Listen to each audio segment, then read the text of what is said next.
chamale, tira buatwe, tu Senhor Yahweh, meu Senhor, não me deixa male. E aí aqui na terra, não há ninguém, não há ninguém igual a ti. Yes, No mundo ninguém, papá. Não há ninguém somente na minha vida, papá. Não me deixa mal, não me deixa mal, não me deixa mal, não me deixa mal, não me deixa mal, não me deixa sonhar, não me deixa mal, não me deixa chorando. Não me deixa mal, não me deixa sonhar, não me deixa mal.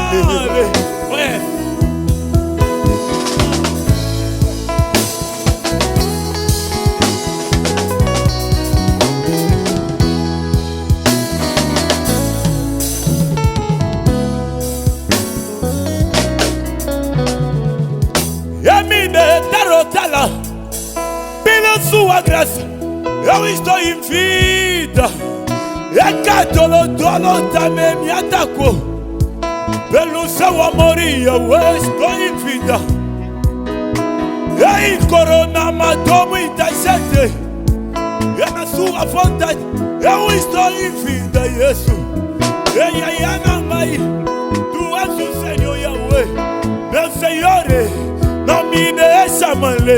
Não me deixa sonhar, não me deixa mal, não me deixa mal, não me deixa mal, não me deixa chorando, não me deixa mal, não me deixa só papá, não me deixa mal. É por isso, meu Deus, eu te louvarei para sempre. Ei, Yahweh, aí, meu Senhor, eu te adoro para sempre. É para sempre, eu te adoro. Eu te adoro para sempre. É para sempre, eu te adoro. Eu te adoro para sempre. É na minha vida, papá. não me deixa mal, Ei, não me deixa mal. não me deixa Na minha vida, não me deixa só, papá. não me deixa Ei, mal, Yahweh, não me deixa mal. não me deixa mal. Ei, até simba kate belela Yesu eko simba kaka belela kolo Yesu eko simba kaka belela kolo Yesu belela eko simba kaka belela eko simba kaka eko simba kaka ei atobo takate belela Yesu okobota kaka ei belela kolo Yesu okobota kaka belela kolo Yesu nanzela losambo okobota kaka ei belela kolo Yesu okobota kaka kolo Yesu ozali na Nzambe Yesu oyo apesaka na yanda nyonso chilobo watwe ozali na Nzambe Yahweh oyo apesaka na yanda nyonso eyebele bamibenga banzambe tala bango bakufa basekwa te eya biso Yesu okufaki esima mikolo misato oyaki kosekwa etala mabele ekokaki yo te mokonzi mabele ekokaki yo te ezambalo na mabele ekokaki yo te etilobo mabele yoza Nzambe ozali nde Nzambe oyo apesaka na yanda nyonso Nzambe na ngai Yesu ozali nde Nzambe oyo apesaka na yanda nyonso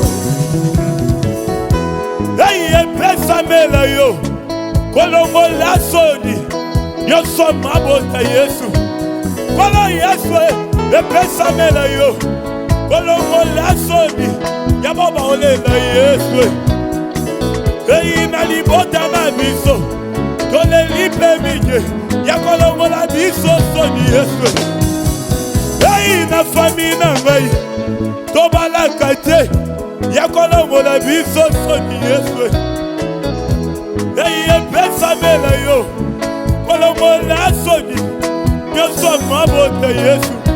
Ngana leli mingi ei akoka usapinzoli ya motema koma Yesu. Aleli pe mingi yakoka usapinzoli ya motema ainesiko lela lela bondela Yesu na losambo enesiko tya basusi ebondela ye na losambo ei basusi epesaka tension etension epesaka trombose ekasi Yesu apesaka bomoi oya na mikumba solution ezali. Ei Yesu likambo nyonso eza na solution nango. Ei probleme nyonso eza na solution nango. Ei ata mwasi akangimisaka eza na solution nango. Eba seka yo botaka te eza na solution nango. Eba mela yo mbongo a voyage eza na solution nango. Mobali aboya yo po botaka te eza na solution nango. Mwasi aboya yo po zanga mbongwe eza na solution. Ekasi solution ngo nanye Solution ngo Yesu. Neye solution ngo Yesu. Solution ngo nanye Solution ngo Yesu. Neye solution ngo Yesu. Nesiko lela lela bondela Yesu na losambo yenzambo ya yokaka na ye losambo. Sambo ya yokaka na ye losambo. Losambo ekausaka mpinzoli ya motema te ayokaka na ye losambo Yesu. Bosabone na chaîne na biso YouTube Don Kabuya, Facebook Don Kabuya. Bosabone na YouTube Don Kabuya, Facebook Don Kabuya. Tamo juntos, shalom.